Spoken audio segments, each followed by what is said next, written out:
si Amy yan, okay yan. Pero yan ang punot dulo kung bakit kayo nagkakaganito. Alam na alam niyang adik ang kapatid niya. Adik si Lisa Tanas. Magnanakaw ang pamilya niya. Ang si Tambaluslos, wala siyang ginagawa. Puro lang imbestiga. Ito nga po ang pag-usapan natin ngayon mga ka-reaction update PH ha. Mapapula, pink o anumang kulay po ang ating ibinabandera.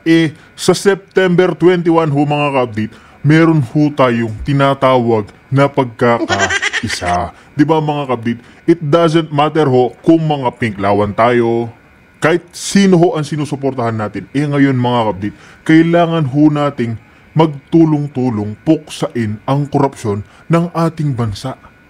Ito na nga po mga kapatid meron po pong mga AFP, PNP officer na mga retired na, pinapanawagan pong magbaba sa pwesto itong si Martin Romualdez. Yan po ang isa sa magagandang hinihiling ng mga ating retired AFP at mga PNP. Kasi nga mga update, dawit na ho ang pangalan nitong si Tambaluslos, pero bakit hanggang ngayon nakaluklok pa rin siya dyan sa Malacanang, sa palasyo. Diba? Bakit nakaluklok pa rin ho etong alam naman po ng taong bayan na isa ho siya sa sangkot, isa sa likod ng mga nangyayaring anomalya na kawan korupsyon sa ating bansa. Kaya mga ka-update, yung panawagan ng ating mga kababayan ng mga retired na AFP, magbaba sa pwesto etong si Tambaluslos. Diba? Magsama ho sila ni Saldico Rakot, diba mga ka-update? Dawit na ho yung mga pangalan nila, pero nakakakuha pa rin ho sila ng simpatya sa kanilang mga binabayaran kasi mga ka-update, sila po yung mukha ng korupsyon ngayon. Pero bakit mga ka-update, kaya pa rin nilang bayaran yung mga tao ngayon? Hindi po natin nilalahata. Meron po kasi mga nagrarally dyan. Bakit tinitira ho nila itong mga DDS? Diba? Pero hindi ho tinitira itong dalawang ito, si Saldico Rakot at si Martin Romualdez. Diba? Nakakapagtaka ho yan mga ka-update. Kaya mga ka-update sa September 21 ho, ang isang panawagan lang ho natin, kahit na anong kulay nga ang ating sinusuportan, magkaisa muna tayo mga ka-update. Puksain ang korupsyon. Ito nga mga dito, meron pa grupong pisto na. Ito yung mga ating mga kababayang jeepney driver. Magtitigil pasada daw ho sila sa buong bansa ngayong paparating na September 18 dahil nga po sa malawakang korupsyon umano ng DPWH. Diba? Sana naman mga update, pagtigil pasada ng ating mga kababayang jeepney driver, magkaroon naman po ng masasakyan sana itong mga ating kababayan na tutungo sa pagrarally sa September 21. Kaya mga update, simulan na ho natin itong pagpapahayag ni Miss Maharlika na Senado versus Kongresista. Diba? Ang may kasalanan dito sa flood control na ito. Imagine ninyo, mga kapalangga, dinidiin ang mga diskaya, pero ito ngayon, pinoprotektahan na ng Senado, itong ng Kongreso. Diyan si Bryce Hernandez. At ngayon ay instead of this, actually gusto na nung Bryce Hernandez, wag daw siya ibalik sa PNP dahil hindi daw siya ligtas doon. Ngayon, ang ending ay pinadala siya sa PNP Custodial Center. So, alam ninyo, mga pinalangga ko, kung hindi kayo kikilos, wala na talaga mangyayari sa bayan ninyo. Sabi ni Sharima, sana magkaroon ng chain reaction from Indonesia to Nepal and followed by the Philippines. Sana nga. Sana nga gayahin ng mga mamamayang Pilipino kung ano ang nararapat na batas para sa mga buwaka ng inang ito. I would be the happiest girl in the world pag kayo ay nanindigan. Diba? Ngayon, nakita nyo? Itong lumalabas na ngayon na itong si Maine Mendoza, si Arjo Atayde, na pinangalanan ay ninong pala niya. Hindi ko naman pinafollow yung mga yan. Ninong pala niya si Romualdez, pati si Tito Soto. At ngayon, kung papansinin ninyo, ninong siya na pangalanan si Arjo Atayde, tinanggal si Marcoleta. Kasi ang sabi ni Tito Soto, ang alignment ng questioning sa Senate ay hindi naaayon sa aid of legislation. Pero nung tinanong siya, what do you think? Saan patungo? I don't know, hindi ko alam. Basta kailangan neutral. Sabi niya, pwedeng sila, nung una, pwede si, I think ang interview na yun, that was a day before. Pwede daw si Lacson, si Kiko Matching, at si Rizal Tiberos. Kailan naging neutral yung mga buwaka ng inang yan? Kasi ang gusto nilang alignment ay ilihis yung mga kakilala nila, katulad inaanak nila. Inaanak ni Tito Soto, katulad ni Arjo Atayde. Di ba? Katulad yung ina-idolize yung Maine Mendoza, na ang bag daw, nakita ko, 7 million, 8 million, ganun ang halaga. Ganun sila lumustay ng pera, no? Yan ba ay galing sa kaban ng bayan? Yan ba ay pera nila? Kaya imagine niyo ang mga anak ng mga ko, ang mga anak ng mga, yung mga nipo babies and everything, kung makapag-flaunt, tapos nag-deactivate na sila ng kanilang mga Instagram, ng kanilang mga YouTube channel, sa pag-flaunt nitong kanilang mga maluhong pamumuhay, maluhong mga gamit, kung yan ay galing sa pera ng pinaghirapan mo. Kung ako dyan, galing sa pera, hindi ko yan tatanggalin. Ba't ko tatanggalin yan? Eh, pinaghirapan ko yan. Di ba? Kaya ako, yung mga travel ko, ba't ko naman buburahin yan? Oh, kasi may mga nagsasabi na, Marlica is ganito, ganyan, ganon. Excuse me. Ang mga travel ko, chip in lang kami. We don't spend katulad ng mga magnanakaw dahil never ever akong nagnakaw ni piso sa kaban ng bayan o nabigyan ng pera galing sa mga politikong mga kawatan. Di ba? Kaming mga OFW takot na magstay sa Pilipinas kasi gutom maabuti ng mga mahal namin sa buhay dyan.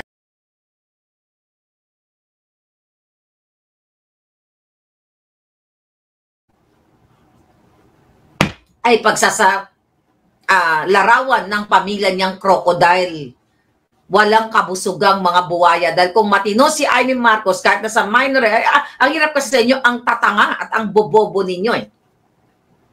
Nagtatanga-tangahan kayo, nagbubububuhan kayo. Hindi porket si Amy Marcos ngayon ay Duterte, akala ninyo ay para na sa bayan. Kung di ba naman kayo mga julul, kung para sa bayan si Amy Marcos, sinasabi niya na dapat sa inyo na ang kapatid niya ay adik. Dahil alam na alam niyang adik. Yan ay sinabi sa akin ni Daryl Yap. Isa pa yung julul na yan. Camille Villar, traidor. Yan ang sinasabi ko sa inyo eh. Diba? Ano sabi ni Inday Sara? Kahit itaas na yung kamay niya ng mga politiko, nasa inyo pa rin mga kamay. Ang hilig nyo kasi fanatic kayo. Diba? Fanatic to the highest level. Wala kayong sariling pag-iisip, ginagago kayo. Katulad yan, okay? Ng mga binabayaran ni Mangga, binibilog yung utak ninyo na dapat nyo, anuhin natin si Amy Marcos kasi mga Duterte. Ulul, paano maging maka Duterte yan? Nung araw na kinidnap si Pangulong Duterte, ni isang tuldok, wala siyang message kay Day Sara. Paano naging mahal niya mga Duterte? Tanga kayo. Ginagamit lang kayo, politiko yan. Naglalaro ang buwaka ng ina. Yun na bagay sa kanya yung bag na yan. Dahil yan ang pagsasalarawan sa kanyang pamilyang crocodile. Crocs, blood is thicker than water pa rin. Dahil hanggang ngayon, hindi niya isinasiwalat ang kababuyan, ang pangingidnap, ang pagnanakaw ng kanyang kapatid. Dahil sinabi ko sa kanya yan na itong pinakilala ko sa kanya, si Sheena Makapinig, na kinidnap ang dalawang anak doon sa Daig. Ayan, ang babaeng yan, ng dalawang anak niyan, sa harap mismo ni Inday Sara, doon sa lunch, doon sa Daig, na yan pinakidnap ni Marcos Jr. ng kapatid mong adik at ni Lisa Tanas ang anak niyan. Kung mahal niya Pilipino, mahal niya ang mga bata, meron siyang investigation, meron siyang aksyon dito sa kapatid niya. Pero ang acting niya na pinaniwalaan yung mga hungang, ay, Duterte kasi yan si Amy. Ganyan ikaw, Marlica, huwag mo nang tinitira. Kasi Duterte yan, mga gago. Nagpapaniwala na naman kayo. Kailan kayo magpapabudol na naman uli kayo. Tapos ang lakas ng loob pa magbit-bit-bit ng Crocs, na bag. Eh, pamilya niya yan. Ang acting-acting ngayon siya. Ngayon, pag acting-acting, kunyari, anong mangyari? Ano mangyari dyan kay Pangulong Duterte na ngayon pinospone na naman nila, okay, ng prosecution, ang hearing? I hope si Pangulong Duterte ay maabutan pa nating buhay. Pinospone na naman nila. O akala ko ba ilalabas na ni Amy Marcos yan? Dahil yan ang kanilang press release. Ayan na, kabahan na kayo, pupunta na si Amy sa dahig. Naiuwi ba niya? Tatanga-tanga pa rin kayo. Bobo pa rin kayo mga nagpapaniwala kay Amy Marcos. Budol yang buwaka ng inang botox queen na yan. Ngayon maniwala kayo, hindi maniwala kayo. Oh, mga budol, ewan ko sa inyo. Oh, gayahin nyo ang Nepal at what? Indonesia. Magkaroon kayo ng bulls. Oh, sige nga. Paano naging kakampi ng bayan si Amy Marcos? Dahil kung tunay siyang kakampi ng bayan, una niyang isiwalat na ang kapatid niya ay adik. Adik ang kapatid niya. At pinamumunuan tayo ng adik. Tapos kayo, binibilog kayo ng mga bayaran niyang vloggers. Dapat, kailangan supportan natin si Amy kasi itinaas ang kamay ni Inday Sara. At yan, bumoto, bumoto para kay Chis Escudero, ganito, ganon. Si Chis Escudero ba? O over Chis Escudero versus Tito Soto, di ba doon tayo kay Escudero? Kasi somehow, parang umaalay ng konti sa akin. But they're playing freaking politics, darling. Hindi pa nga nagpapaliwanag si Escudero. Natuwa kayo. Kasi, alam nyo kasi, mga putang inang mga bobo ito, mga ito. Ito mga nagpapaniwala sa mga kabugawan, kajotahan. Ang dali nyo mabilog yung utak. Oh, si Amy yan, okay yan. Pero yan ang punot dulo kung bakit kayo nagkakaganito. Alam na alam niyang adik ang kapatid niya. Adik si Lisa Tanas. Magnanakaw ang pamilya niya. Ang si Tambaluslos. Wala siyang ginagawa. Puro lang imbestiga. At ano mangyari kay Pangulong Duterte? Lalabas ba kayo ng kalsada? Oh, anong gagawin nyo? Kung may mangyari kay PRRD? Sige nga. Bakit kailangan pa nating antayin na may mangyari kay PRRD? Bakit kailangan antayin nyo pa? Kung gusto nyong kumilos protesta? Eto nga ho mga kapdita, medyo malaking katanungan naman ito sa ating mga kababayan kung totoo nga bang ginagamit ni Senator Amy itong si BP Sara. Diba? Kasi medyo may point naman ho dito si Miss Maharlika na bakit hindi niya nga naman i-expose ang kapatid niyang bangag kung totoong maka-Duterte siya o makabayan. Diba? Ano ho sa tingin nyo mga ka-update? Totoo nga bang ginagamit ni Senator Amy si BP Sara o hindi? Sige nga. Hustler yan si Amy Marcos. Ginagago kayo. Kung si Basti nga, galit na galit kay Amy, nandoon sa dahig. Oh. Ngayon, umiikot ang mundo ninyo kay Diskaya. O ano nga yung kay Villar? Bakit kumakampi na ngayon ang mga Villar, di ba? Urong sulong yan si Camille Villar sa kampo ni nung bago mag-eleksyon, napunta kay Bangag, tapos biglang na kay Inday Sara. They play politics. At kayo, sinabi naman yan, even ni Pangulong Duterte, hindi porket itinaas ng isang politiko, maniniwala na kayo sa politiko. Sinabi rin mismo ni Sara Duterte yan. Ni Inday sa inyo, na kayo ang manimbang.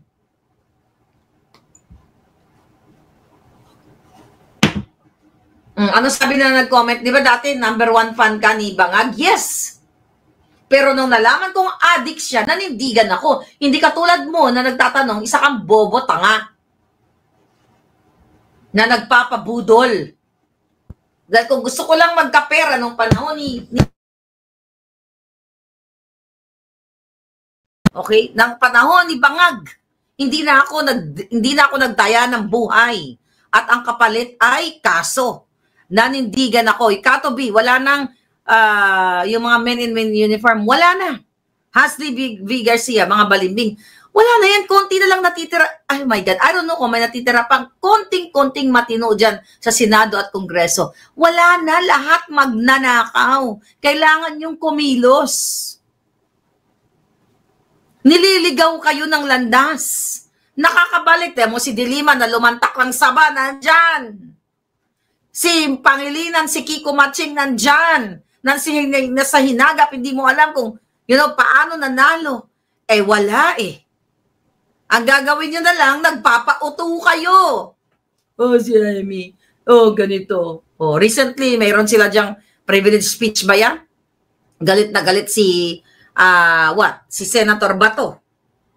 Galit na galit siya dito sa kay Bryce na yan.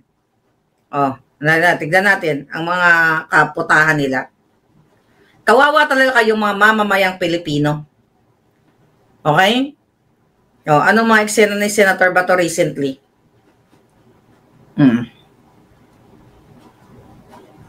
What?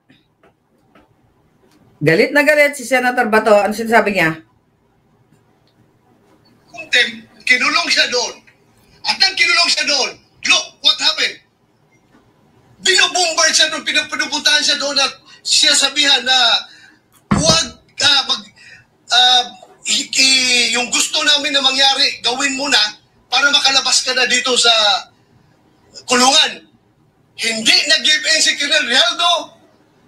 Kinulong siya hanggang natapos ang 19th Congress. Ano sabi sa President? Sila ay takot sa kanilang ginagawa mismo. Hindi po yan gagawa. Katulad yan, sinasabi niya, yung kutulad kay Cardinal Grijaldo. Dahil nag-testimonya si Cardinal Grijaldo na, in-influensyahan siya ni Abante at ni yung si Hubadero, si Dan Fernandez. Diba? Yung time na yon na sinasabi ni Cardinal Grijaldo, kinulong siya doon, kinontempt siya. Ano nangyari? Kinoconnect ni Bato, itong nangyari kay Bryce Hernandez, na kinontempt siya sa Senate, tapos ngayon tumatakbo siya doon, tumatakbo siya sa House of Crooks, na wag daw siya ibalik sa Senado. Kasi daw, hindi daw, ano tawag dito? Hindi raw siya sigligtas ang kanyang buhay doon. So, sinasabi naman ni Marcoleta na, during that time na kinontempt nila, siya pa ang chairman of the committee chairman ng Blue Ribbon. Kaya dapat valid yung pag-contempt sa kanya at doon siya dapat sa kustodya ng Senado. Ang sinasabi naman ito ni Tito Soto, anong sinasabi niya? Na siya ay what? Siya na ang Senate President, kaya siya na ang may power and everything. Wala na talaga, mga kababayan. Yes, diversionary tactics. Kasi nga, kung mapapansin ninyo, ang line of questioning. Okay?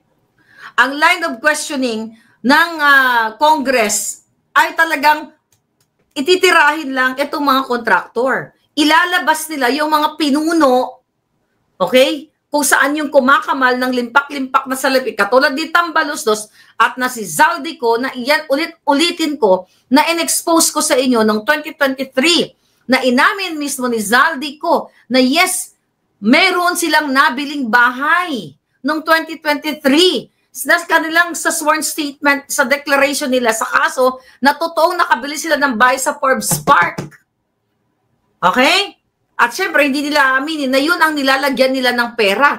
Yan ang sinasabi ko sa inyo. Cash ang mga dinideliver ng mga kontraktor sa mga tiwaling kongresista, sa tiwaling politiko.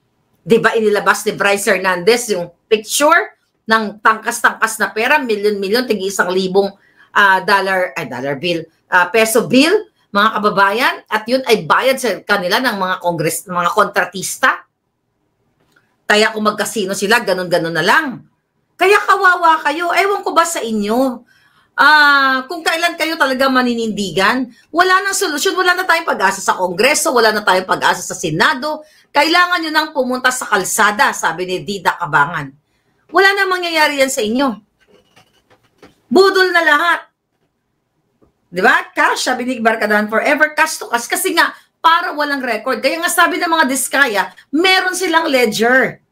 Ang tanong nga doon sa Senado, meron ba kayong patunay na resibo na tinanggap nila? What a stupid question actually, no?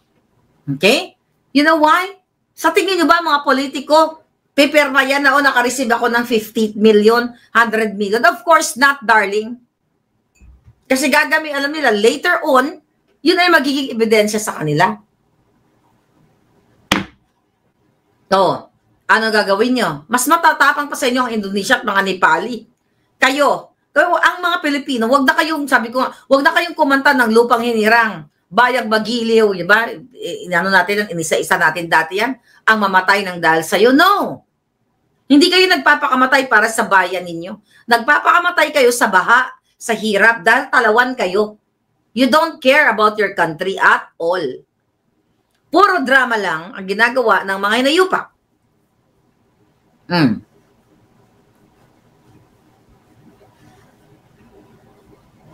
Anong mga eksena ngayon? Wala eh. Tuwang-tuwa pa kayo kay Vico, ganyan, pang-presidente. Ulul, paano maging pang-presidente ito?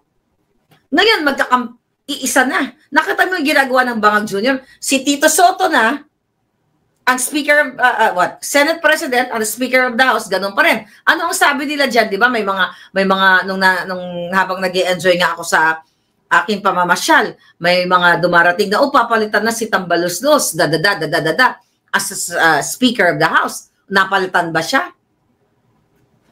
Lahat na lang ito ay dramatization, mga kababayan. Drama na lang lahat. Ano ang sinasabi dito ni Vico Soto? Inconsistent daw yung mga pahayag ng mga diskaya, Okay, sabi niya, obviously, there are congressmen, DPWH officials, and contractors who are guilty. But the spouses diskaya are clearly angling to become state witness para di sila makulong. We know they are capable of lying. Bakit hindi mo pangalanan, Vico Soto? Itong mga sinasabi mong, obviously, there are congressmen and DPWH official. Bakit ka tututok sa, kumbaga, maliit lang, tinga lang itong mga diskaya? But of course, kailangan nila managot sa kanilang mga crime na ginawa dahil aminado naman sila. Okay? Ngayon, dahil nga sinasabi nga doon ng mga diskaya na 2 to 3% or 5% lang ang nakukuha nila. But if you talk about billions of projects, that's a lot of money. They can, makakabili sila ng ganyan talaga. Pero ang tanong, bago natin panagutin ang mga diskaya, panagutin natin ang mga sinasabi ni Vico Soto na for sure or obviously they are congressman, DPWH contractors, Pero hindi niya yan gagawin, mga kababayan, okay? Kasi nga, destined to what? Destined sila para si diskaya lang, ang mga diskaya kopo lang ang kanilang tirahin. Ano ang mga eksena ngayon? Ngayon, tinitira na itong si Escudero. Di ba? Recently, sabi ng COMELEC, mag-i-issue sila ng show cause order. Okay? Sa contractor na nagbigay ng 30 million donation to Cheese Escudero. Alright? Dahil ito ay nauugnay nga doon sa isang contractor. Bakit hindi nyo isomon? O bakit hindi iniimbestigahan si Melquiades Robles na nagbigay ng 30 million kay Bangag ng cash ng 2022 election, saan kinuha ni Melquiades Robles ang 30 million samantalang nung namatay ang kanyang kapatid. Ito sinasabi ko kasi kasama yan sa kaso ko. Yan ang ini-air ko na nagbigay ng 30 million si Melquiades Robles ng PCSO, General Manager, kay Bangag. If you talk about 30 million, Cheese Escudero versus Melquiades Robles na donation, noong namatay ang kapatid ni Melquiades Robles, nangikil sila sa inyo, yung mga follower ni Taning dati. Nagmakaawa sila, nanghingi sila, kung di ako nagkakamali, 2019, namatay yung Jojo Robles. Ginamit si Taning, dahil manager ni Taning si Melquiades Robles sa kanyang Facebook page, nangikil sila sa inyo, nag-solicit sila, nangingi sila ng abuloy para doon sa namatay na si Jojo Robles. Tapos pagdating ng 2021-2022 election, nagbigay yung kapatid niya ng 30 million kay Bangag. Isa yan sa dapat mga imbestigahan. I just don't know kung ano pa ba ang magagawa ni Senator Marcoleta. Yung PCSO na yan, dapat nga pa-imbestigahan, kaso tinanggal siya. Hindi natin alam. So wala na tayong maasahan dahil lahat ito, ginabgapang nila mga kababayan. Ayaw pa imbestigahan ni Bangag. O, ano pa? Kung matino yan, teka, wait. Kung matino yan, mga ginayupak na yan, paimbestagahan ba?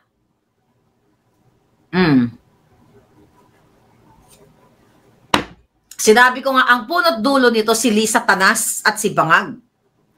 O, yang si Swansing, si Micaela Swansing at saka si Horacio Swansing, yaan ang nagpakitang gilas noong January 2023 patungkol sa pagkasangkot ni Michael Mas sa smuggling ni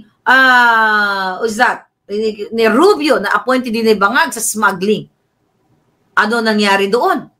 Nung kinausap ni Bangag Jr. noong January, kung di ako nagkakamali, January 29, si Zubiri pa noon ang Senate President at si Tambaluslos ang Speaker of the House, pinutol na nila ang investigation patungkol sa smuggling. May nangyari ba? Wala. So, kailangan nyong what? Kailangan nyo matulog. Huwag nyong paglaban ng bayan ninyo. Magpakalubog kayo sa baha. If that's what you want, magpakalubog kayo dahil wala naman na tayong asahan sa mga kawatang mga not kongresista, no? Mga men and women in uniform na mga supot. Okay? Mga supot. Ano pa ang mga ano dito? Ano pa ang mga latest na dapat nating pag-usapan sa ating bayan? Oh, balik kay Escudero. Oh, 'di ba? Waiter ni Lisa Tanas to. Paano pagkakatiwalaan ito? Okay? Ang asawa kung maka-flaunt ng milyon-milyon, parang hindi sila nakatira sa third world country. Imbis na ang milyon-milyon na 12 million po Bulgari necklace para sa aso, imbis na igawing livelihood program, kung talagang sila ay para sa bayan, ginawa na nila. Kaya bumabalik lang. Magkakampi ni Bangag ngayon, pag wala ka ng gamit, ikaw naman titirahin. Now, alam mo, Chis Escudero, ang pakiramdam. Diba? Magkakampi kayo nung una. Nili sa Tanas ngayon, ikaw naman tinitira. About the 30 million donation sa'yo ng center waste na yan. Okay? At sino yang nandyan sa ano? Sino yang nandyan sa Comelec? Hindi ba si George Garcia? Ayan ay aso ni Lisa Tanas. Hindi nyo ba nakikita yung mga connect-connect na ito? Yun na nga, binanggit ko na to kanina. Ang pangarap, ang birthday wish ni Bangag. Ang birthday wish ko kay Bangag, pumantay na yung paa niya at ma-overdose na siya sa paborito niyang pulburon. Sabi niya, simple lang naman ang aking mga hangarin, lalo na dito para sa administrasyon na ito. Matapos namin lahat ng mga ginagawa. Okay? Kaya sana masimulan lang para kahit papaano sa susunod na administrasyon ay matutuloy dahil sayang naman at maganda ang naging resulta. Anong itutuloy? Yung pagiging adiktos? Sabi niya, mataas ang tingin sa atin ng mga kaibigan sa buong mundo. Ulul! Hindi mataas ang tingin sa ating mga Pilipino. Ang tingin sa atin ay adik ka. At ang Pilipinas ay napupugaran ng kawatan katulad mo. Sabi niya, mataas ang tingin sa Pilipinas. Naniwala kayo doon? Kaya pala yung ating mga OFW, gano'n na lang kayo kung sika-sikain ng mga ibang lahi. Buti na lang ako, hindi ako nagpapaapi sa ibang lahi. Subukan nila ako apihin. Hindi magduelo kami. Sabi nga, at lalo pang mas mataas ang tingin sa Pilipino. Kahit saan ako magpunta, unang-unang sabihin, ang galing ng mga Pilipino doon sa amin. Nagpapaniwala naman kayo kay Bangag, ginagago lang kayo. Lagi niyang sinasabi yan sa kanyang speech. Nakakataba ang puso. Kailan naging magaling ang Pilipino? Magaling ang Pilipinong kawatan katulad mo. Magaling ang Pilipinong traidor katulad ng mga kongresista, mga senador, mga engineer sa DPWH. Lahat ng mga sangkot na yan. Tapos sasabihin nila, ang gobyerno ay very stable, sabi ni Bersamin. parang binabaliwalaan nila itong issue ng flood controls scandal na ito. Ano sinasabi ni Bersamin dito, mga kababayan?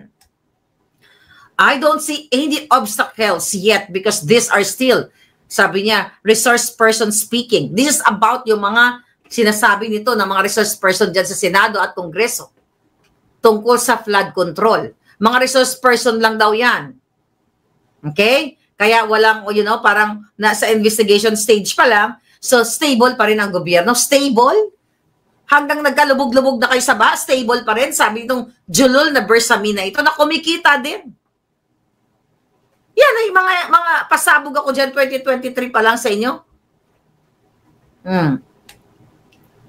Imagine nyo mga kababayan. Diba? From pork barrel ni Janet Napoles. Ngayon, yung flood control scam. Paulit-ulit lang ang mga pangalan. Okay? Now, itong yung money laundering ng mga taga-DPWH, hindi lang yan, marami pa yung iba. Mga palangga. Ano sinasabi ni Bersamin patungkol doon nung tinanong siya? Sabi niya, mahirap daw na sabihin na, ano yun? Yung mga pangyayari dyan na national concern. Kasi nga, yung issue ay under what? Investigation pa lang, mga ganyan-ganyan sinabi ng Julul na ito. What is this? Scared or just loyal to Duterte? Trillanes dares Magalong to name begets 36 billion rock netting scam culprits. Ayan, hinahamon ni Trillanes si Magalong. Kinoconnect na naman kay Pangulong Duterte. Ito naman Senator Tuloy. Si Mayor Magalong, di ba? Ilabas na lahat ang mga pangalan. Ako nga, mga kababayan, hindi naman ako military. Inilabas ko. Kahit na mismo, itong mga expose natin galing sa ating puting ahas. Sabi ni Danilo Bunag, Marcos resign. Di ba? Marcos resign. Dapat Marcos pumantay ng kanyang mga paa nang matapos na. Okay? Ngayon, kung ano man ang kinalaman nito, hindi pa naimbita si Magalong, kung talagang ito ay may kinalaman, ilabas mo ng lahat o ikaw na ang mag-lead ng pakikibaka.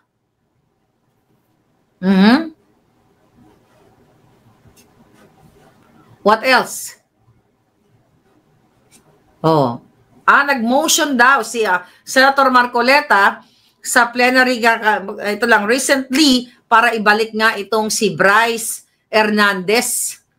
Alright? Wala, hawak na yan ni Tambaluslos. Nagplano na yan sila, kaya hindi na yan mababalik dyan. Well, dadali nga daw siya sa PNP custody na yan. Di ba? Itong si Garma na hindi na-aprobahan, Hindi na-aprobahan ang kanyang asylum sa Amerika, dito sa Amerika. Ngayon, gagawin na nila, sabi ng NBI, ni Jaime Santiago Ulol, na hanggang ngayon, hindi pa rin nag-resign na yan, pero wala pa daw kapalit, kaya nandyan pa rin. Okay? Wala daw basihan para ikulong ang drug war whistleblower na si Royina Garma.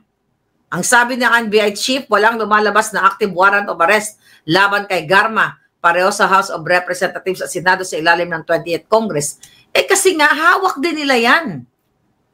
Sabi niya, bagamat mayroon the warrant of arrest na inisyu ng 19th Congress na paso na nang matapos yung 19th Congress. Okay, yun ang sabi ni NBI, Julul na si Santiago. Kasi gagamitin na nga nila yan against kay Pangulong Duterte. Doon sa, okay. So ito, ngayong araw, sinabi pala ni Senator Marcoleta, may binunyag daw siya na may kongresista na kumausap, di umano sa abogado ng mga diskaya para magdawit nga daw ng mga senador para iwas contempt ang mga diskaya.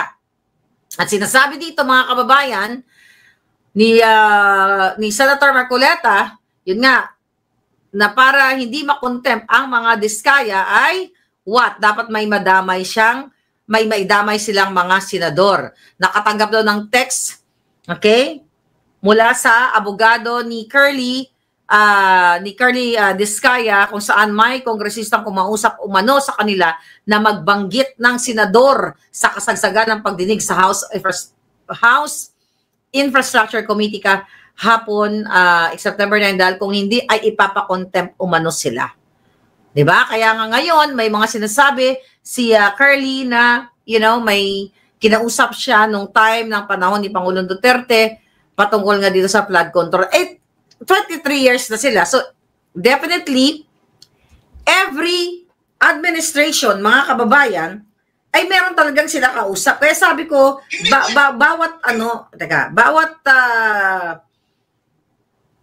bawat administrasyon, okay, ay talagang meron silang meron talaga silang kasabwat dyan. Pero ang ginagawa nitong sa Kongreso ay idinidiin lamang itong idinidiin ang sila sila Diskaya at ang mga Duterte. So anong gagawin natin ngayon? 'Di ba? Sabi ni Luis Tro, bakit lumaki ang business niyo noong 2016, 2022? Kasi gusto nilang idiin nga ang Duterte administration. Ang sabi ni Diskaya dyan yesterday, ni Carly, wala naman pong nangihingi ng past administration. Kaya pinipilit nila talagang idiin. Okay? Sabi nga dun sa Senate hearing kahapon, sabi ni Luis Trong Alpotera, di ba? Kung makagiling, akala mo Alpotera, di ba? Naalala mo, sumasayaw yan during election.